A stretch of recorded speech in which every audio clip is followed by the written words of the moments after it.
Good morning, students. Welcome to lecture 20. So, welcome to lecture 20. In this session, we will be discussing UJT as relaxation oscillator. Assuming that you have gone through the introduction of UJT session, we will move on with our next topic. So, by the end of this session, you will be able to describe the working of UJT relaxation oscillator. So here, this is a simple oscillator circuit. So I have taken directly from the textbook so that you will be able to identify it clearly. So as we know, this is a basic circuit where you have UJT. There are resistors R1, R2 and R and C. So R and C combination, that is RC network, it is connected at emitter terminal, and across base 2 there is R2 and base 1 there is R1 connected. So the DC input supply that will be connecting here to this network would be EDC. So you have to note here that R1 and R2 values will be very small. The selection of R1 and R2 will be of very low values, all right? And as you can see, the across emitter terminal we have connected RC network. So obviously the voltage coming at the emitter terminal, it is based on this RC network. Okay, so we will explain how it works and all. So the equivalent circuit is shown at the right hand side. If you recall the internal structure, so UJT is now replaced, that is across at emitter terminal. We have replaced it with a diode because of the unijunction or single PN junction. So we have replaced with a diode, and we know that there is a inter-base resistance in between base 2 and base 1. So that is replaced by RB1 and RB2. I'm sorry here, the mistake is textbook as well. Okay, so this is RB2 at the top with R2, that is across base 2. This is RB2, right? And here it should be RB1. So even in the textbook there is a print mistake. So make correction there. So at base 1 we have RB1 and at base 2 we have RB2. That is our interbase resistance, which is split into RB1 and RB2, right? So let's observe the working of this. So mainly, if you recall the working of UJT, the negative resistance of the UJT can be used here for oscillator circuit. Okay, so the negative resistance of UJT is taken as advantage for the triggering pulses which we generate for SCR.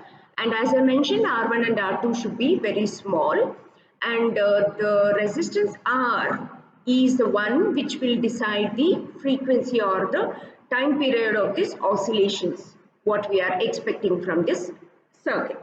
Okay, so when a voltage is applied, okay, so we know that capacitor will charge via R, right?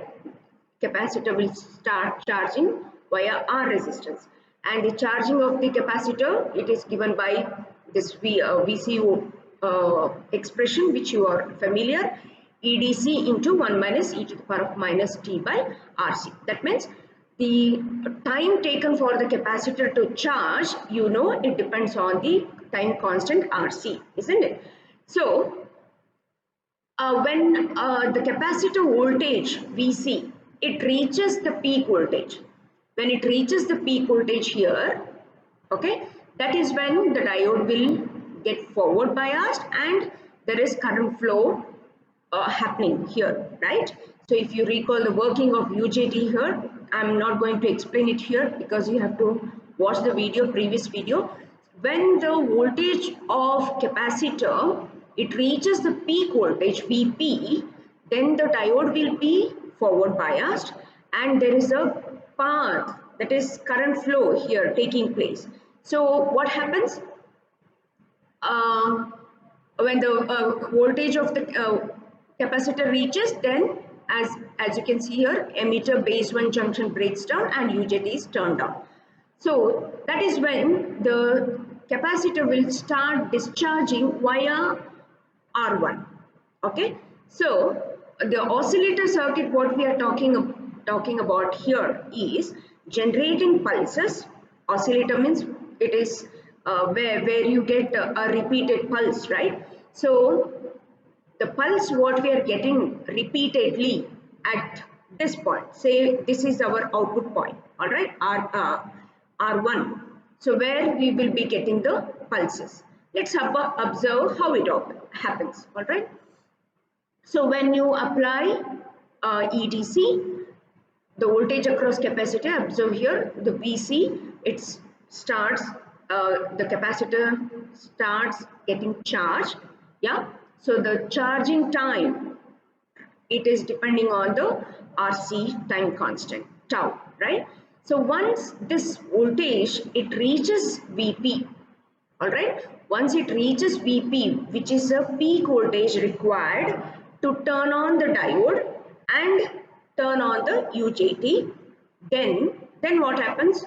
Immediately the UJT is turned on, and there is a path via diode to R1, where in that path the capacitor will discharge. So observe here, this charging of the capacitor, it is mainly depending on R value, that is R and C. Okay, so this time taken for the capacitor to charging of the capacitor is via R and C. Okay, the discharging of the capacitor is via R1. If you recall the circuit, it is via R1. And if you recall again, I had mentioned the value of R1 and R2 will be taken very small, right? So even RB1 and RB2, if you recall the basic working of UJT, which I have already explained in the previous session, when UJT is turned on, it means that the resistance RB1, it will go on reducing because of the charge injected via emitter terminal, yeah. The resistance RB1 decreases. So initially when UJT is in off state, the value of RB1 will be 4 kilo ohms. But as UJT is turned on, the moment it is turned on, that is the moment the diode is forward biased, the resistance decreases, yeah, that is the negative resistance region, and it will drop to up to 10 ohms, right? So during that region, that is negative resistance region, where your capacitor is discharging via R1 and RB1, obviously internally, right? So R1, so if you take this circuit now, this is the response or the voltage across capacitor, where you have charging and discharging of the capacitor. Now, as I mentioned, the output of the oscillator circuit, what we are taking is across R1. So this is VR1. Even in textbook there is mistake. You can take it, yeah, here it is shown as VB1 because we are connecting at the base 1 terminal, okay? So it is same, base 1 or R1, right? So if you recall the working again of the circuit, the moment the UJT is now on, the capacitor is discharging via R1, right? So the voltage across R1, if you observe voltage across R1 during the charging time, okay, when UJT was still not on, the output, you can observe it is 0, right? That is UJT is still in off condition. The moment UJT is turned on, capacitor is discharging via R1. So the voltage across R1 or say B1 terminal, it is increasing immediately. This turn on period is very small. the turn on period is say 1 microsecond, so it is very small. So you can observe a sudden increase in the voltage across R1 or base 1 terminal, and it will decrease as the capacitor is discharging. So in the next cycle, what happens when this capacitor is discharging, the voltage across capacitor or the current in the circuit, if it reduces, or the voltage, if it reduces below the value voltage, once the voltage here, if you observe here, it is value voltage. If it drops below value voltage, that is when the UJT will be turned off, right? So now what happens when it is turned off? Again, at the output you are getting 0 voltage. Okay, that is the time when again capacitor will charge via R resistance. Okay, and when it reaches Vp, the UJT is turned on. When UJT is turned on, you are getting output across R1. Okay, so the voltage is again here like decaying kind, decreasing, because the capacitor is discharging. The voltage across capacitor is also discharging here, right? So this repeats, the cycle repeats, wherein it is providing you the continuous oscillations or continuous pulses. All right. Look at this is the same circuit what I have just explained. This is your oscillator circuit. You have UJT, B2, B1 terminal and emitter terminal. At B2 you have R2, at B1 you have R1, and R and C are the network that is connected at emitter terminal, and you are supplying VBB. Here it is shown as VBB. Till now we discussed it as EDC, right? So when you apply voltage, the capacitor will charge via R. Yeah, once it reaches Vp, see here, once the capacitor voltage reaches Vp, UJT will be turned on. When UJT is turned on, capacitor will discharge via this point. Let me put that in. Okay. Oh. Okay. So I can't use the. Now I can change the slide mode. Okay. Please bear with me. I'm using my mouse. I hope my mouse is visible. Let me see. Okay, so we'll continue. So as you can see, when the capacitor is discharging, that is when UJT is turned on, capacitor is discharging via R1. That is where you are taking your output, right? So across R1, you are getting pulses here. These pulses are repeating, that is you are getting oscillations of pulses. So these pulses can be used for say timing circuit or to trigger SCR, or as you can see, it can be used as a sawtooth generator, right? So as you can observe, this discharging time can be controlled by the value of R1, right? So based on that, varying your parameters in the circuit, you can design the output the way you want according to the application, whether it is for timing circuit, whether it is to trigger SCR, whether it is to generate sawtooth waveforms, etc. Right? So to calculate the frequency of this waveform, first we will understand the period of one cycle. Say here, if you observe I'll go back to the circle. So if you observe, the period repetition of these pulses mainly depends on the capacitor charging, right?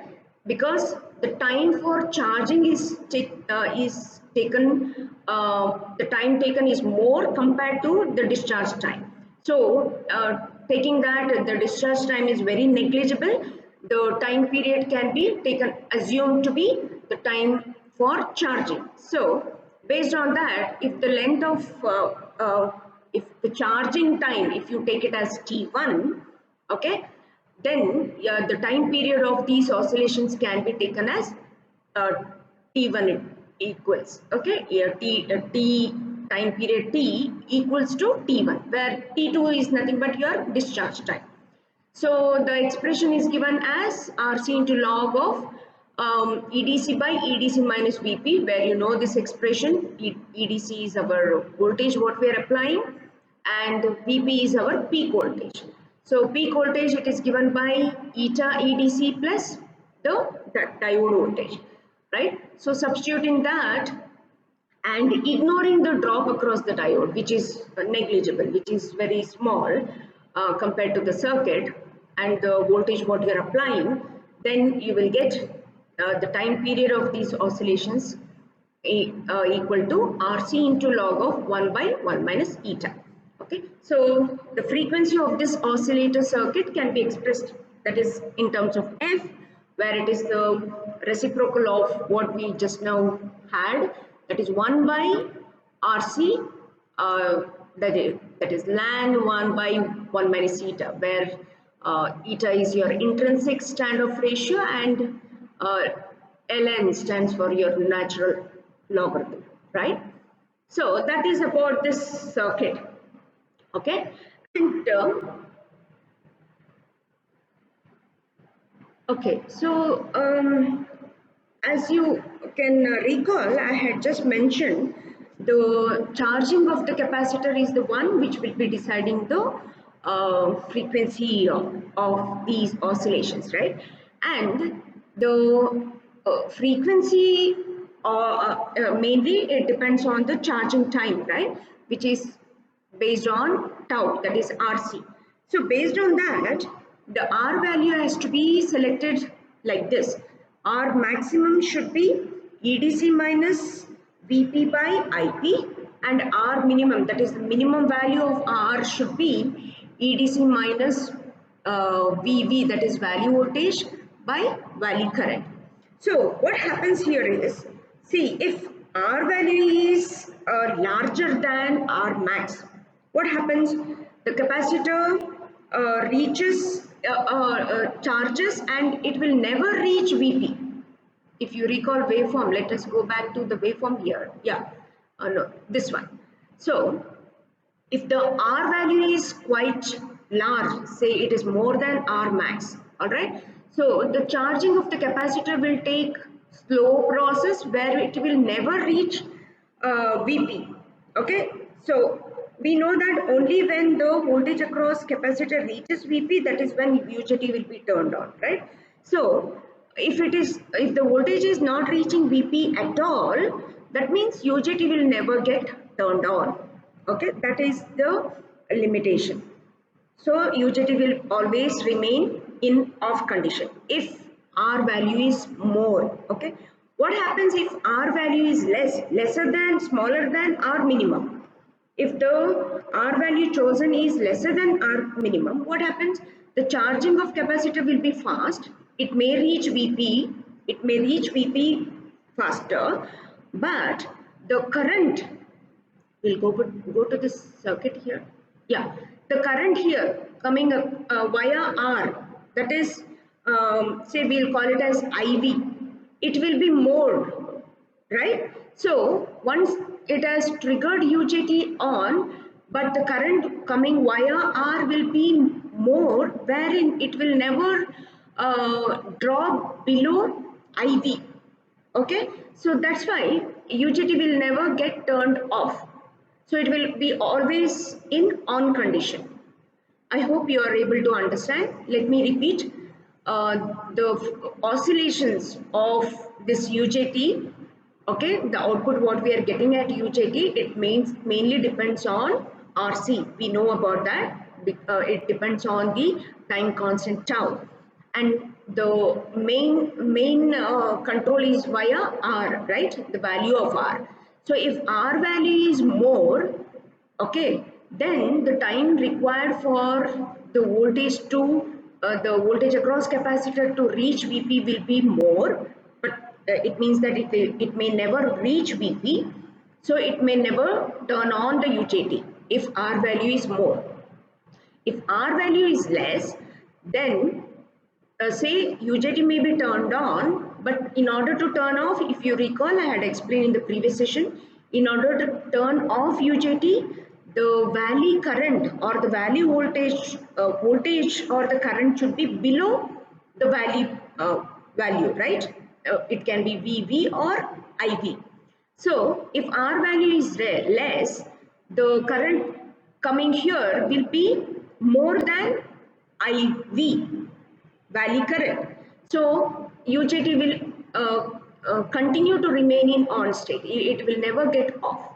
Okay. So these are the limitations, or limitations in the sense like controlling the oscillations, how to control the oscillations. So in that way, we have to check the value of R based on these expressions. All right. So R value should be chosen somewhere in between R minimum and R maximum. Okay. So that is about this. Yeah. Finally, using this oscillator or the relaxation oscillator circuit to trigger SCR. So I have not shown, in fact, the UJT used as a SCR trigger circuit, where it is simple, where the output of this oscillator circuit will be connected to the gate terminal of the SCR. You can just look into that circuit from the textbook for your self-study. So I'm explaining or discussing here the synchronized circuit. So it is another again application of UJT triggering. Okay, and observe the circuit here. What does the circuit depict to you? Say the input what you are connecting, it is nothing but the rectified output, right? So you are getting a full wave rectified output here. VDC is your rectified output, okay? So which you are used to convert AC to DC, right? AC to DC is what you are getting at R1. So R1 is used here to control the voltage, what is coming here, so that it will be suitable to apply to this UJT circuit via this Zener diode. What is the application of Zener diode here? It is controlling the voltage, right? It acts as a voltage regulator. So to control the voltage, this R1 and the Zener diode is used, so that the voltage what is applied here, okay, is coming to our the fixed voltage, that is fixed voltage Vz is coming as input to this oscillator circuit. Okay, so rest of the things you know it is same. So when Vz is applied here, so capacitor will charge via R, right? So you can control the charging of the capacitor by varying this R value, right? So once the capacitor voltage reaches Vp, then UJT will be turned on. So when the UJT is turned on, the capacitor gets the power to discharge via this. So that is where you're taking your output, right? So if you observe here, this is connected to a pulse transformer where the outputs are connected to different SCR gates. So say the oscillations are connected to the gate terminal where the small pulses are enough to trigger the SCR, turn on the SCR, right?